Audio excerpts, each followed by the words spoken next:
Hi అండి. అందరూ ఎలా ఉన్నారు? ఏంటి ఆలోచిస్తున్నారు? ఎప్పుడు వెజ్జీసే వండాలా, ఈరోజు ఏం కొత్తగా వండడానికి లేదా అని ఆలోచిస్తున్నారా? అయితే ఒకసారి బూందీతో మసాలా కర్రీ ఒకసారి ఇలా ట్రై చేసి చూడండి. చాలా కమ్మగా, స్పెషల్గా, టేస్టీగా కూడా ఉంటుంది. ఒకసారి చూడండి. ముందుగా మిక్సీ జార్లో కట్ చేసి పెట్టుకున్న ఆనియన్స్ వేసుకొని అందులో 2 ఇంచు అల్లం ముక్కలను కట్ చేసి వేసుకోవాలి.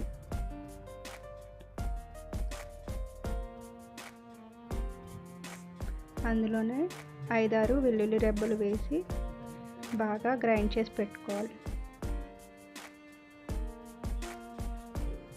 ప్యాన్లో ఆయిల్ వేసి కాస్త వేడయిన తర్వాత కట్ చేసి పెట్టుకున్న మునక్కాయ ముక్కలను వేసి ఎర్రగా వచ్చేంత వరకు వేగనివ్వాలి.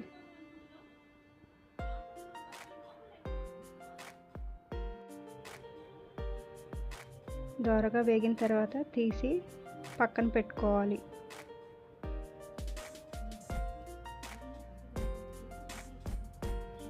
అదే కడాయిలో కట్ చేసి పెట్టుకున్న ఉల్లిపాయ ముక్కలను వేసి తర్వాత 3-4 పచ్చిమిర్చి చీలికలను వేసుకొని కాస్త రంగు మారేంత వరకు వేగనివ్వాలి.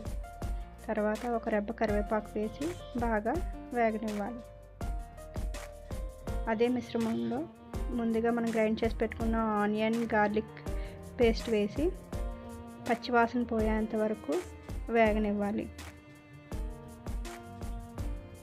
పచ్చివాసన పోయేంత వరకు వేగనిచ్చిన తర్వాత కట్ చేసి పెట్టుకున్న 2 టమాటాలను వేసి అవి బాగా మగ్గేంత వరకు కలుపుతూనే ఉండాలి. టమాటాలు బాగా మగ్గిన తర్వాత సాల్ట్ వేసుకోవాలి. సాల్ట్ చూసి వేసుకోవాలండి, ఎందుకంటే మనం వేసుకునే బూందీలో కూడా కొంచెం సాల్ట్ ఉంటుంది. అందులోనే 1 స్పూన్ కారం, 1 టీ స్పూన్ గరం మసాలా పొడి వేసి కాస్తంత వేగనివ్వాలి.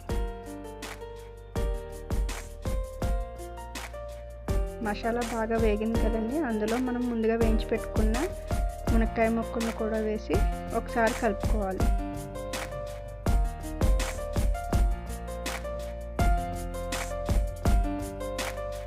ఇప్పుడు అందులోనే మనం కర్రీకి సరిపడా వాటర్ వేసుకోవాలండి. అంటే 1/2 కప్పు బూందీ తీసుకుంటే కనుక 1 ఫుల్ కప్పు వాటర్ తీసుకోవాలి.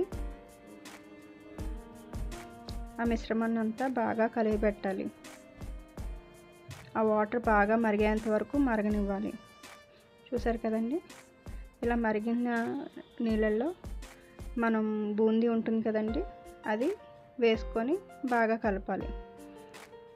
ఆ వాటర్ అంతా దగ్గర పడేంత వరకు కలుపుతూ ఉండాలి.